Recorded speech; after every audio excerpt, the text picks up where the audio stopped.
Hola, hoy les vamos a presentar nuestro proyecto, la evidencia de química. Y nuestro equipo está conformado por José Luis Machado, Jorge Luis Álvarez y yo, Isaac Barrios.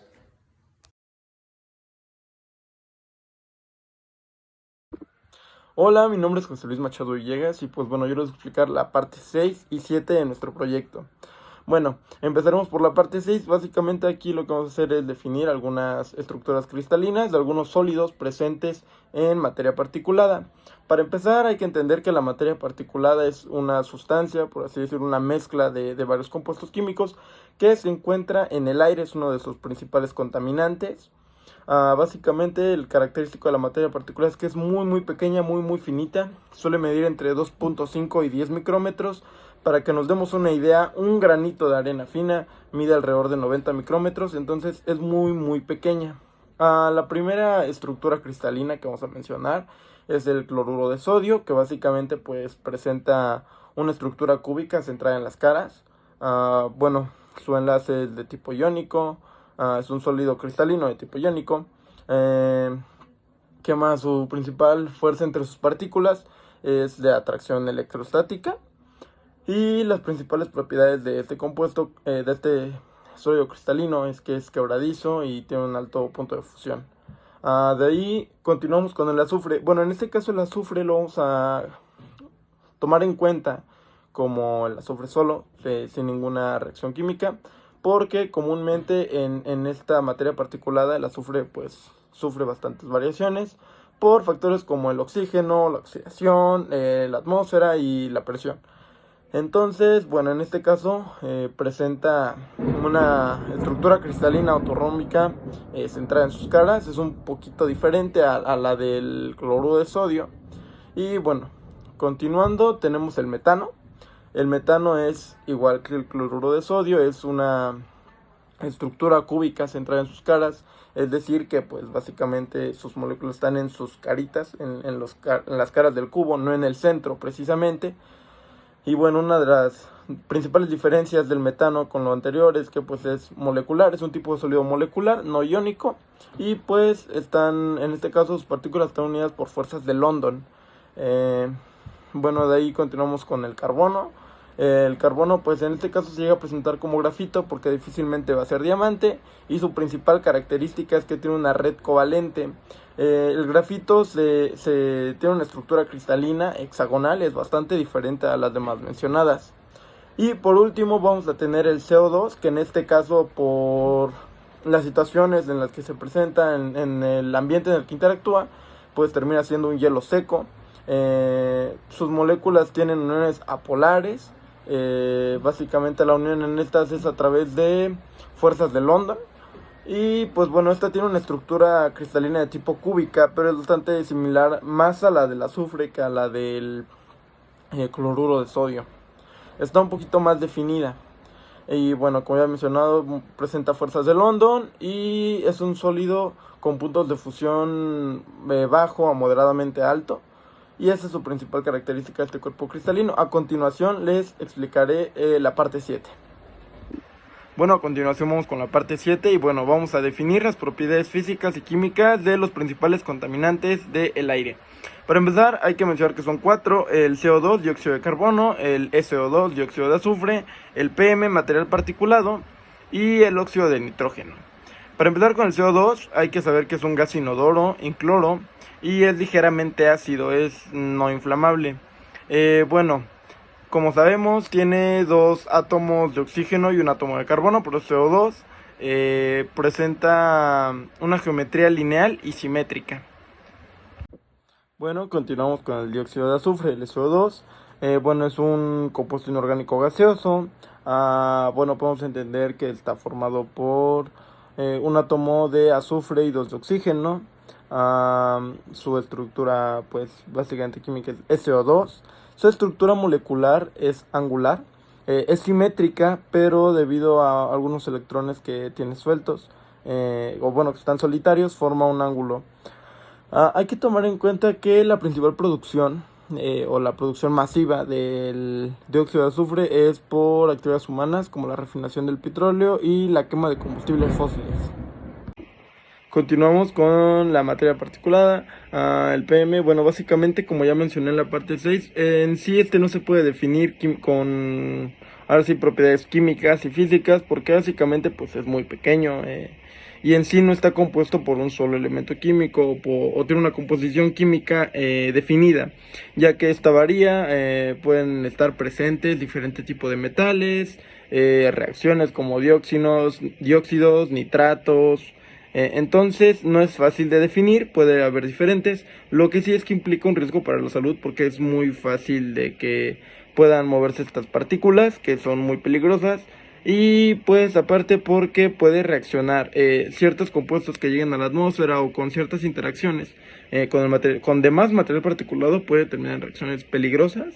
Y bueno, de ahí vamos con el último, que es el óxido de nitrógeno, que básicamente es un gas a temperatura ambiente. Es soluble con sulfuro de carbono y es más denso que el aire. Bueno, es poco reactivo, es un agente oxidante y pues bueno, se le combina con algunos compuestos como boro, pues puede ser explosivo. Y por mi parte, eso sería todo de la parte 7 y bueno, los dejo con mis compañeros. Gracias. Hola, yo soy Isaac Sebastián Barrios Hernández y yo les voy a explicar la propuesta que nuestro equipo tiene para eliminar o reducir los contaminantes del aire. Nuestra propuesta para este reto de química, el reto de la situación problema, es hacer una purificación del aire, pero en base a un líquido. O sea, es como un lavado de aire que ya se utiliza actualmente, pero mejorado. Para empezar, el lavado de aire consiste en entrar el flujo de aire que tienes pues a tratar, ¿no? Después se mezcla con un líquido, pues en la mayoría de casos es agua o un líquido ácido o alcalino. Y después este gas ya sale limpio en otra vía. Pero la desventaja de este lavado de gases es que el agua o el líquido que tienes ahí se contamina y ya no se puede volver a utilizar.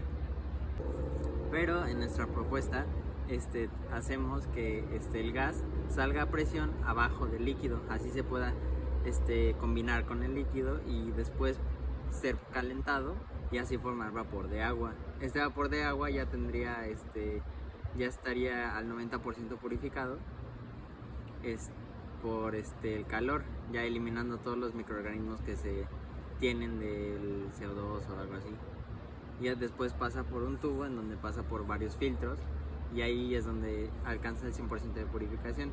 Después este gas se condensa en una cámara y se deja caer en forma de gotas de agua. Así tenemos el líquido ya 100% purificado que podemos volver a reutilizar para hacer para tratar otros gases.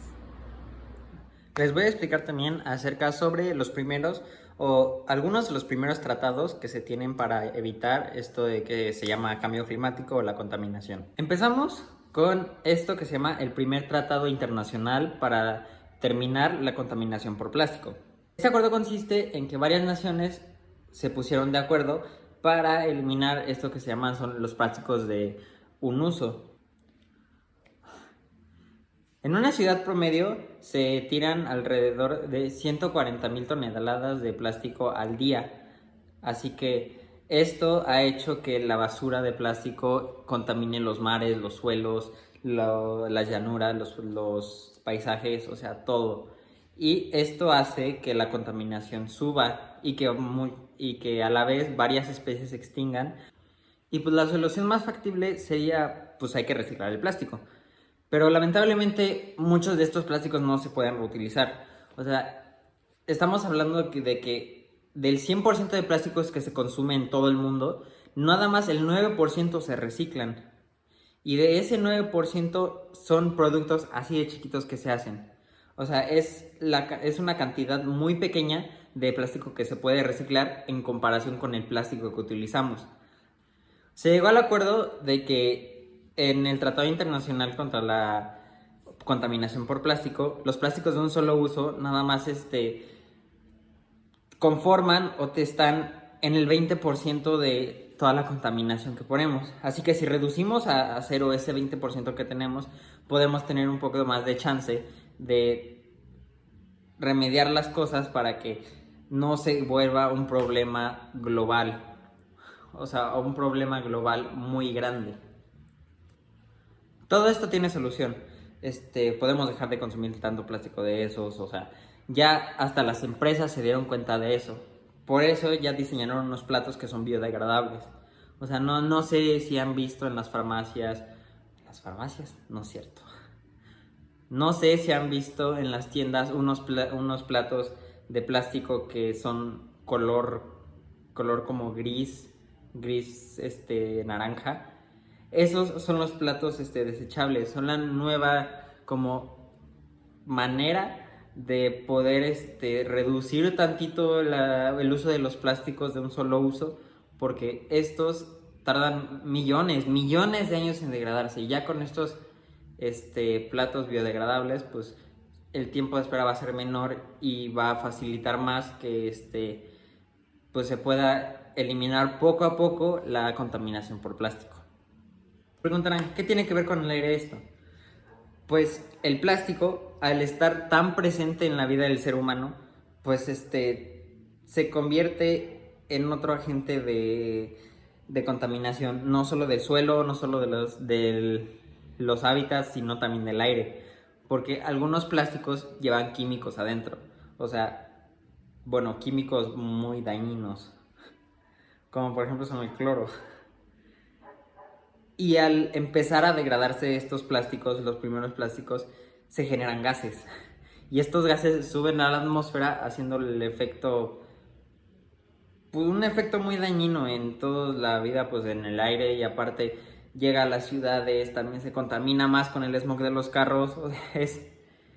Es todo un ciclo que se viene manejando desde que nosotros tiramos una basura de plástico al piso.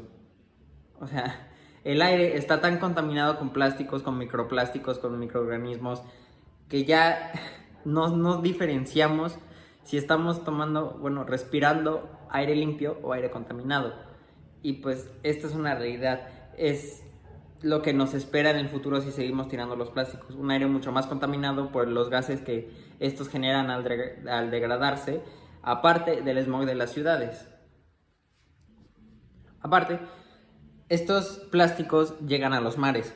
En los mares hay toneladas y toneladas de plástico. Eso hace que también se degraden por las sales y la corrosión del agua, y hace que en el ciclo del agua, en la parte de la evaporación, todo esto se contamine. O sea, todo el vapor de agua salga contaminado hacia la atmósfera. Y cuando se condense y haga nubes, lo que vamos a tener es lluvia ácida. O sea, es lluvia contaminada.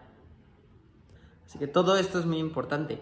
Por eso tenemos que quitar esto de los plásticos de un solo uso, o reducir su uso lo más posible, para que no tengamos esto de contaminación en el aire, contaminación en el suelo, la lluvia ácida. O sea, son muchos factores que involucran el plástico, no nada más en el suelo, también en el aire, en el agua, en el medio ambiente, es todo. Bueno, espero que les haya gustado mucho esta evidencia, este proyecto, y muchas gracias por verlo.